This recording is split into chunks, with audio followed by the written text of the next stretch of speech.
Welcome back to our special museum episodes covering the floor of IAE 2950. We're here at RSI to talk about RSI's ships. Now, it's important to remember before I go into detail that not all the RSI ships that are available or are being developed are actually here or even presented. So there are a lot of ships which I'm going to not cover, which we will cover in a future episode covering RSI. So those include the Pegasus, the Bengal, the Apollo. None of those are available for descriptions at this moment. But we will go through all of the offerings that they have here on the floor. So before we get started, before we get to those ships though, let's go into the history of RSI. Founded in 2038, over 900 years old now, RSI was founded by Chris Roberts. This universe's Chris Roberts, not Chris Roberts. So it's the same person apparently. Sort of. It's complicated. So Chris Roberts founded the company, worked on mostly space technologies, founded it during the height of the spacecraft boom of the 2030s, where you have companies like Blue Origin and SpaceX going further and farther, making space travel much more affordable. Roberts Space Industries wanted to get involved in it, but they didn't quite have all of the tech down. So they started building smaller projects, and eventually in 2075, they found Dr. Robert Childress, who was the inventor of a theoretical drive called the quantum drive. They funded him and produced the first quantum core drive in 2075, which revolutionized how humanity traveled the stars. It's the first quantum engine. Just after Chris Roberts' death, in 2113, they invented terraformation, helping to terraform Mars with the technology. Sometime later, an RSI employee and his team used an experimental RSI ship to travel the first jump point to the Croshaw system, named after that employee, Nick Croshaw. So RSI is involved in almost all of the major technological advancements and improvements in human history. It is, like I said, over 900 years old as a company and is continuing to exist today. So a lot of the ships that are in RSI's retinue just don't show up because they're quite literally ancient by this point in history. But let's get started with the oldest ship in terms of the civilian lines that are available here on the floor, the RSI Aurora. Join us. Welcome to your first ship, my first ship, everyone in the Verse's first ship, the Auroras. This is the oldest ship that is currently being sold by RSI. First sold in 2659. These ships are standards, the standard first ship that everyone purchases in the Verse, even just your standard go-to sedan, essentially, for most people who want to do space travel. If you have a private spaceship, it's probably an Aurora. Even the richest folks tend to favor the Auroras. So let's go through these real quickly. This is the most recent upgrade of the Auroras, the Legionnaire, the Aurora LN, which is designed as a militia ship with extra missiles and weapons aboard to make it a little bit tougher and more shooty.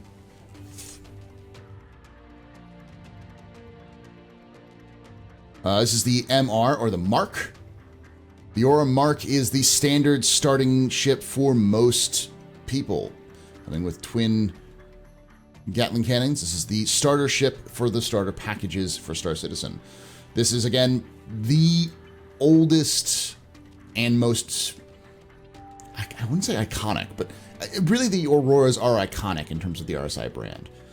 These are also the perennial, they're the descendants of the first ship ever to jump through a jump point, the X7.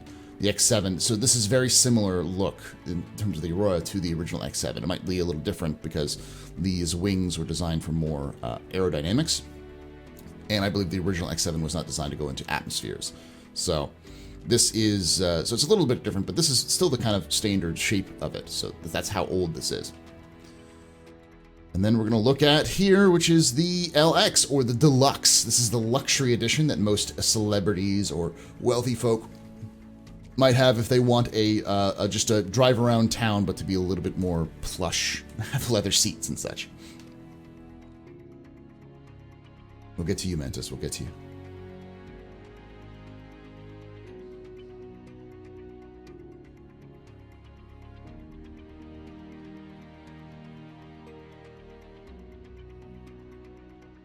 Here we have the Essential. This is the very, very basic version of the Aurora. This is, if the Mark is the standard, this is the budget.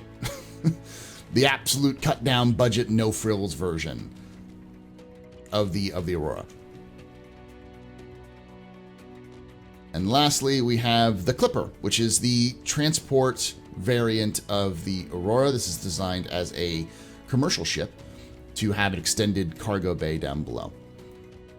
Now, what I didn't mention was that the Legionnaire was designed as kind of a hybrid of all of these different ones, though it is, again, mostly a military variant, a militia variant. Now, this isn't an older version because we actually don't know how old the Clipper is, but the Mantis is. But the Mantis is been described as an older ship designed by RSI for military and police interdictions. So the Mantis itself is been popular with, it's also kind of popular with pirates, but RSI won't tell you that. The versions of this is designed specifically for stopping ships coming out of quantum, because of course the company that invented quantum drive probably also invented the ways of stopping quantum drives from working. So this is pretty much a anti-quantum ship. It pulls people out of quantum drive, but it also prevents them from quantuming out again. So let's go to the next oldest in the main stage, the constellations. Here we go, the RSI Constellation. Now this is a joint built ship. This ship is actually built between RSI and Kruger Intergalactic. This ship, this is the standard variant, that they come in different variants. That's the Aquila and the Phoenix. This is the Andromeda. These ships were designed as an extension of the Aurora, an expansion of the Aurora out to multi-person, larger craft designed for people who have very specific needs, be it exploration, be it luxury. This is their expanded version of a basic, so slight upgrade. Built in 2712, the first constellations, all the variants were built at the same time, built in conjunction with Kruger Intergalactic for its P52 and P72, which we talked about in an earlier video. The Constellation's main drive is the exploration and expansion of human space. With that came the development of the URSA rover.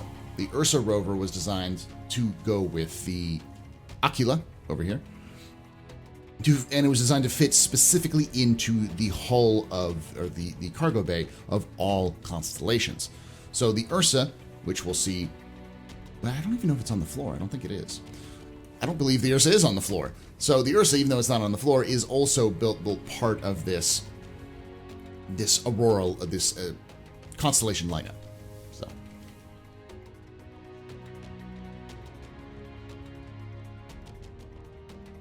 let's go see a little bit more. So I was wrong. The URSA is on the floor.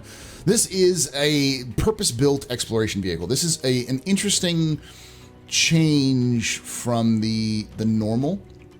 The URSAs were built specifically for the Constellation project, but they've become popular vehicles for both military and exploration uses, including being RSI was subcontracted by Anvil to create URSAs for their Carracks.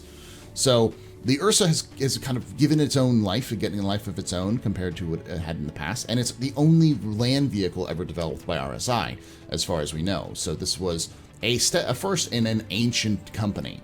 You can see in here, it is designed to have suit lockers as different modules. It even has weapons racks. And it has 4 seats plus 2, a driver and a co-driver seat up the top. So a total of 6 people can fit into one of these.